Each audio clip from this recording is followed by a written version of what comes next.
Welcome to MIIT commerce classes. आज हम आपको पढ़ाएंगे इस वीडियो में साझेदारी का सामान्य परिचय कि पार्टनरशिप होती क्या है, उसकी डेफिनेशन, उसके फीचर्स यानी उसकी विशेषताएं। तो साझेदारी यानी कि जब पहले क्या होता था कि प्राचीन काल में, ठीक है, यानी कि आजकल आपने देखा हो कि सोल ट्रेडर यानी एकाकी व्यापार में जो कमियां थी उनको दूर करने के लिए साझेदारी की जाती है।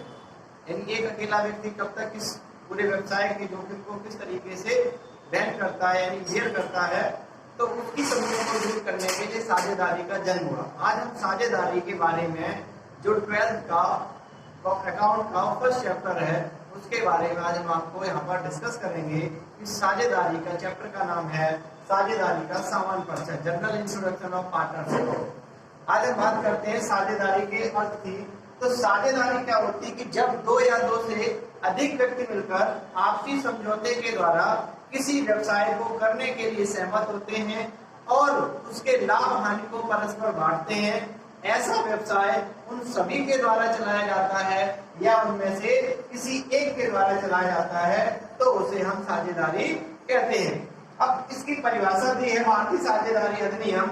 जिस तरह से भारतीय साझेदारी अधिनियम की धारा 4 के अनुसार साझेदारी उन व्यक्तियों के बीच एक ऐसा संबंध है जो किसी व्यवसाय को करने के लिए सहमत होते हैं और उस व्यवसाय के द्वारा यानी ऐसा व्यवसाय उन सबके द्वारा चलाया जाता है अथवा उनमें से किसी एक व्यक्ति के द्वारा चलाया जाता है। जैसे मान लीजिए A, B, C 3 पार्टनर हैं। अब ए और बी आउटसाइड इंडिया रहते हैं, भारत के बाहर रहते हैं, तो सी पूरा व्यवसाय चलाएगा। लेकिन ये दोनों ने कैपिटल कंट्रीब्यूट की है, ऐसा लगाया पूंजी लगाई है, तो ये भी साझेदार होंगे।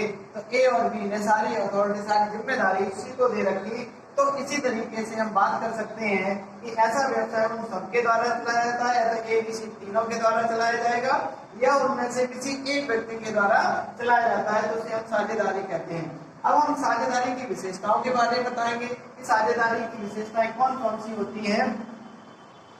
देखिए, सबसे पहले है साझेदारी के लिए कम से कम 2 व्यक्तियों का होना जरूरी होता है। तो इसमें बताया गया है कि कम से कम 2 और अधिकतम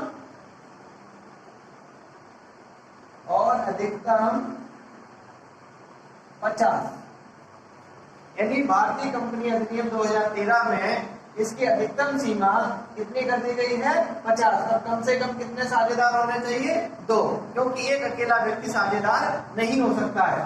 दूसरी विशेषता यह है कि आपसी समझौते का होना, यानी साझेदारी के लिए आपस में व्यक्तियों के बीच समझौता होना चाहिए। बिना समझौते के कोई भी साझेदारी नहीं कर सकता। क्या 2 दुश्मन साझेदार हो सकते हैं? नहीं हो सकते हैं। क्यों नहीं हो सकते? क्योंकि उनके बीच समझौता नहीं है। समझौता होता तो वो लोग दुश्मन क्यों होते? इसलिए साझेदारी के लिए दूसरी प्रमुख विशेषताएं बनती है कि आपस में समझौते का होना। फिर तीसरी विशेषता है परस्पर लाभ हानि का बंटवारा, यानी कि साझेदारी में जो साझेदार शामिल हुए हैं और जो व्यवसाय कर रहे हैं उस व्यवसाय में लाभ होगा या हानि होगा। ठीक, तो उस लाभ या हानि को वो किस अनुपात में बांटेंगे वो उनके समझौते के आधार पर किया जाएगा। चाहे वो पूंजी के अनुपात में हो सकता है, किस अनुपात में हो सकता है? पूंजी के अनुपात में हो सकता है, पूंजी के अनुपात में, या बराबर हो सकता है, या फिर अन्य किसी अनुपात में। ठीक है, इन तीनों में वो बांट सकते हैं अपने परस्पर लाभ हानि को। फिर चौथा पॉइंट आता है असीमित दायित्व। असीमित दायित्व क्या होता है? अनलिमिटेड लायबिलिटी होती है कि जब साझेदारी में, जिस प्रकार कंपनी में जो अंशधारी होते हैं उनका दायित्व सीमित होता है। उनका दायित्व कैसा होता है? सीमित होता है, यानी किसी अंशधारी के द्वारा जितने अंश लिए जाते हैं वह उतने के लिए लायबल होता है। लेकिन यहाँ उसके विपरीत है, साझेदारी में क्या होता है? साझेदारों का दायित्व असीमित होता है। मान लीजिए A, B, सी, 3 साझेदार हैं और किसी कारण से दुकान में आग लग जाती है, तो ए और बी सी के द्वारा जो हानि, मतलब आग के द्वारा जो हानि हुई है, उस हानि को पूरा करने के लिए इन लोगों को अपनी निजी संपत्ति का प्रयोग करना पड़ेगा। अपने घर बेचना पड़ेगा, खेत बेचना पड़ेगा, या अपनी वाइफ की ज्वेलरी वगैरह जो गहने होते हैं उनको गिरवी रखकर उस हानि को पूरा करेंगे। इसलिए साझेदारी में साझेदारों का जो दायित्व होता है वो असीमित होता है, अर्थात उनके द्वारा जो पूंजी लगाई जाती है उसको पूरा करने के लिए, अगर किसी कारण से हानि होती है तो उसको पूरा करने के लिए अपनी निजी संपत्ति का प्रयोग करना पड़ता है, इसलिए इसमें असीमित दायित्व होता है। अब बात करते हैं, 5वीं विशेषता ये है कि वैध व्यवसाय का होना। साझेदारी के लिए जो साझेदारी की जाती है साझेदारों के बीच में, वो किसी वैध व्यवसाय के लिए की जाती है, अवैध व्यवसाय चोरी डकैती के लिए नहीं की जाती है।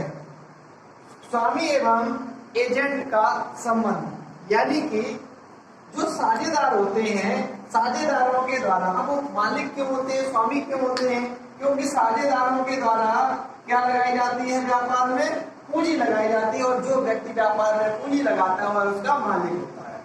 ठीक, अब एजेंट क्यों है, अभी आपने लाइन पढ़ी थी, ऐसा व्यवसाय उन सबके द्वारा चलाया जाता है, यानी सारे साझेदार व्यवसाय के लिए काम करते हैं, कोई अपने पर्सनल हित के लिए काम नहीं करता है, इसलिए वो एजेंट होते हैं। क्योंकि एजेंट किसके लिए काम करता है, मालिक के लिए काम करता है, इसलिए यहाँ पर मालिक और एजेंट का संबंध पाया जाता है। अब हम बात करेंगे साझेदारी संलेख के बारे में।